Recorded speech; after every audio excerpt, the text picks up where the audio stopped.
We're finally reaching the end of our low-level mechanics series, and we're finishing off with half flips, one of my most favorite static mechanics to have learned so soon. Because this is all muscle memory and learning by repetition, I'm confident that all you need is enough time in free play to get comfortable half flipping in games. You already know that if you need to make a quick U-turn, half flips are the fastest way to get your car speeding in the opposite direction. So let's get started. So full disclosure, there are two popular half flip methods, one that involves diagonal flipping and one that involves canceling a backflip with a roll. We're going to discuss the latter as I feel it's easier to learn and implement despite needing to bind a roll button. I'll be sure and touch on the diagonal half flip a bit at the end. And yeah, half flipping begins with the hardest part of gameplay, like seriously the hardest part, which is changing your key or button bindings so you can more easily perform mechanics. You need to set a roll left or a roll right button. Not just a roll button like your square or X, but one that will roll left or right by holding down only one button. Now I personally use X for roll left, and I moved my regular old roll button to my left bumper. I have a number of reasons for doing this, and I'll touch on them after we learn how to half flip. I've also heard of other players binding their bumper or their thumbsticks to roll left or roll right. The important thing is that you bind it to a button without impeding your ability to use other important buttons.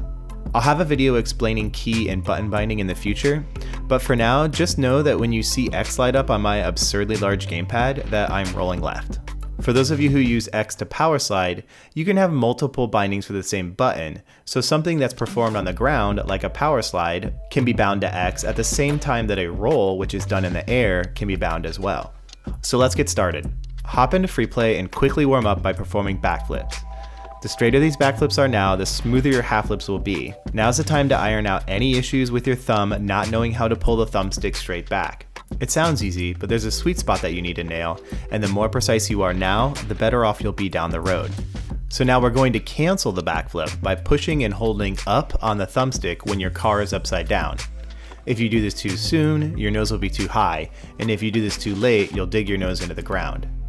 The speed of a backflip is the same every time, so don't focus on what you're seeing on the screen, just focus on the timing of it all. Notice that you have to hold up for the entire duration of the front flip. If you let go too early, your car will continue the flip, so keep holding up. You should be able to cancel a backflip and land on your roof an infinite amount of times before moving on to the next step.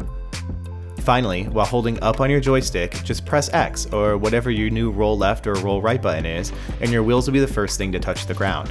I'll do this a few more times on screen and once in slow motion so you can see when to push the buttons. Feel free to slow down the speed even more by using your video settings in YouTube. You want to get really used to the timing of this. I chose this half flip over the other because you can basically close your eyes and perform it. Funny little side note, when I was in silver and trying half flips, I'd try and make steering adjustments while I was in the air so I'd be facing a different direction by the time I hit the ground.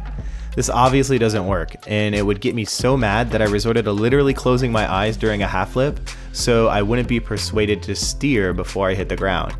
It worked for me, but I definitely wouldn't recommend it.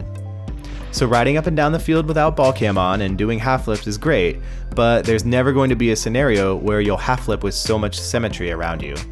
You need to get used to the orientation of being in ball cam with a ball somewhere else doing ball stuff and you half flipping. So while you're in free play, knock the ball around and half flip with different camera angles. Some of them can be disorienting and confusing, but that's what you want during practice. Other ways that you can practice include getting in front of the ball and half flipping into it while it's behind you. This gets the ball moving in the opposite direction and immediately gives you a sequence to practice. Follow the half flip up with some ground dribbling towards the goal for some extra points. And if you haven't started yet, begin using the time between points to practice mechanics for fun. If I'm taking the face-off at an angle and someone on my team is on the other side, I'll tell them I'm defending or tell them to take the shot, and I'll practice half flipping into boost behind me. Likewise, I try and half flip after every goal. Even if I'm flying in the air after a goal explosion, it's one more chance to practice while I'm in the game. So let's quickly discuss that diagonal half flip. There aren't any extra bindings needed here, but instead of doing a backflip, you're going to do a diagonal flip backwards. And just like before where you pushed up on the thumbstick to cancel that backflip, you'll do the same thing here. Just hold up on the thumbstick, and because you did a diagonal backflip, your car will naturally turn right side up. That sounds easier, right? But there's something about a backwards diagonal half flip that just isn't intuitive for new players. It takes a lot more practice to perfect, and there's a lot more variance when performing a diagonal flip, but it can be learned in one afternoon of practice and perfected by using it in gameplay just like the half flip with a roll. I've talked with some high-level players and they say they use both based on the scenario. Eventually you'll get to a point where your car can be at any angle, and you'll just naturally find a way to get your wheels on the ground or your nose heading in the right direction. These two methods will be your way to get to the ball or back in position so you're ready for anything. Now in terms of usefulness, the half flip has saved me too many times to mention. Maybe it's not used that often, and so far you've gotten by with just avoiding situations where you'll need it, but there will be a time where half flipping will save you.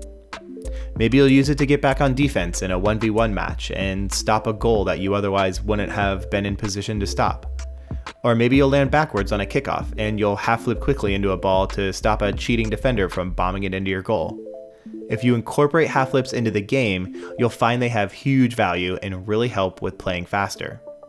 And as I hinted earlier, half flips are kind of a gateway to understanding how to correct your car when you're off center, out of position, at an awkward angle, or otherwise just not ready for the next play. And let's face it, we find ourselves out of position or recovering far too often, and being able to get to where we need to go a few seconds faster can be the difference between a win and a loss. To wrap things up, if spending a few hours learning half flipping means more goals and saves in the future, then it's worth the effort. If you're struggling, be sure to take a look at the video comments down below. I'm sure a lot of players will be sharing their experiences with half flips. So hey, that completes our 5 mechanics low-level Rocket League players should focus on series. Thank you so much for all of your feedback and notes. I've read every single comment on all of the videos, and I took some notes along the way. I'm fumbling around with the idea of doing a few mechanic honorable mention videos in the future, but I've got a long list of other helpful videos that I'm excited to start, so we'll just have to wait and see. If you're wondering, I'm definitely going to continue to concentrate on low-level Rocket League play.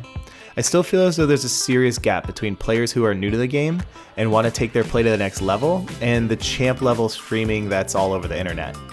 So I'll try and make videos that help bridge the gap between the two. Thank you so much for watching, guys. Please leave your comments or ideas in the comments below because, as always, the more we talk about Rocket League, the better we all get. Cheers.